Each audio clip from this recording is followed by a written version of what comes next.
ඒතර ඔය ඖෂධ පෙත්තක මේ සාමාන්‍යයෙන් මුළුබරම අදාළ අපිට ලෙඩේ හොඳ කරන සක්‍රීය කෙනා නෙමෙයි ළමයි.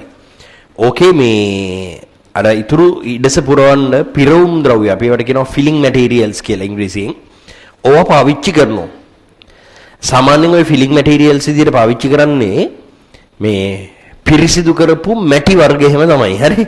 හරි. හොත්තට ඒ කියන්නේ මැටි කියලා කියන්නේ නිකන් ඔය මොකක් හරි තෙතමනේ තියෙන තැනකින් ගත්ත මැටි ගුලියක් නෙවෙයි.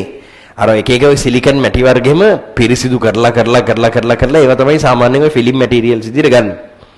දැන් ඒ කියන්නේ ඔයාලා දැකලා තියෙනවනේ ඔයාලට දොස්තර කෙනෙක් බේත් ලියලා දුන්නාම හරි. ඒ බේත් වල තියෙන්නේ ඔය දැන් බේත් පෙට්ටි වල එහෙම ගහලා තියෙන්නේ මිලිග්‍රෑම් 10යි මිලිග්‍රෑම් 25යි ඔහොමම කියලානේ ගහලා තියෙන්නේ දැකලා තියෙනවනේ. ඒතර මිලිග්‍රෑම් 10ක් කියලා කියන්නේ ග්‍රෑම් එකකින් 100න් පංගුවක්. හරි? හැබැයි ඔයාලට ඔය හිතන්නකෝ දැන් ඔය තියෙන්නේ ඇමොක්සලින් 10 mg, ඩෙරිෆිලින් 10 mg කීක බේත් වර්ග තියෙනවනේ. ඒතර මේ බේත් පෙත්තක සුදු පාටට හරි නිල් පාටට හරි තියෙන ඔය බේත් පෙත්තක බර අපි රසායනික තුලාවෙන් ලැබ් එකේ කිරුවොත් ඕකේ බර ග්‍රෑම් 1.5ක් 2ක් 3ක් 4ක් වෙනවා. ඒතර එහෙනම් අරුන්ට වැරදිලාද අර මිලිග්‍රෑම් 10යි කියලා ලියලා දෙන්නේ. නෑ. ඒ කියන්නේ සක්‍රීය සංඝටකයේ මිලිග්‍රෑම් 10යි. තේරෙනවද මම කියන්නේ ඔයාලට? එකම ඖෂධය බ්‍රෑන්ඩ් එක වෙනස් වෙනකොට ඖෂධ මේ වෙළඳ සන්නාමයේ වෙනස් වෙනකොට ගාන සමානයිද ගාන වෙනස්ද? වෙනස්. ඒ කියන්නේ එක බ්‍රෑන්ඩ් එකකින් එනකොට සමහරට පෙත්තක මිල රුපියලයි. තව බ්‍රෑන්ඩ් එකකින් එනකොට පෙත්තක මිල සමහරට 720යි. තව බ්‍රෑන්ඩ් එකකින් එනකොට සමහරට පෙත්තක් රුපියල් 3යි.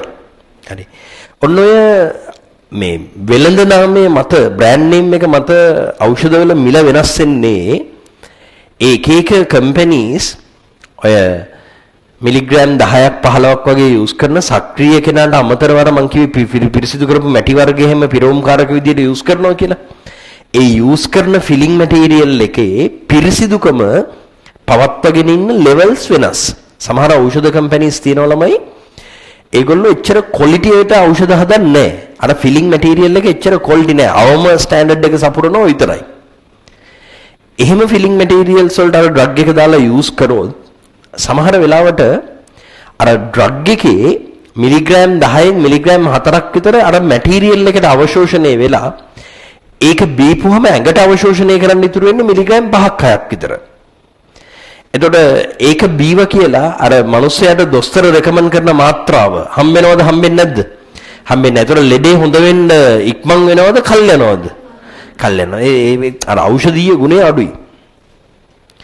සමහර වෙලාවට ඒ ක්වොලිටි නැති ෆිලිං මැටීරියල්ස් යූස් කරලා බාල ඖෂධ යූස් කරද්දී පාවිච්චි කරනකොට මේ ඒ ෆිලිං මැටීරියල් එක හින්දා අපි බොනකොට බේත ශරීරගත වෙනට අමතරව ඒ ෆිලිං මැටීරියල් එක ශරීරගත වීමෙන් අපේ වකුගඩු වලට එහෙම ලොන්ග් ටර්ම් යූස් කරනකොට අවුල් ගෙන දෙනවා. සමහර ඔය බේත් වල සයිඩ් ඉෆෙක්ට්ස් තියෙනවනේ. එහෙම කේස් වෙනවා.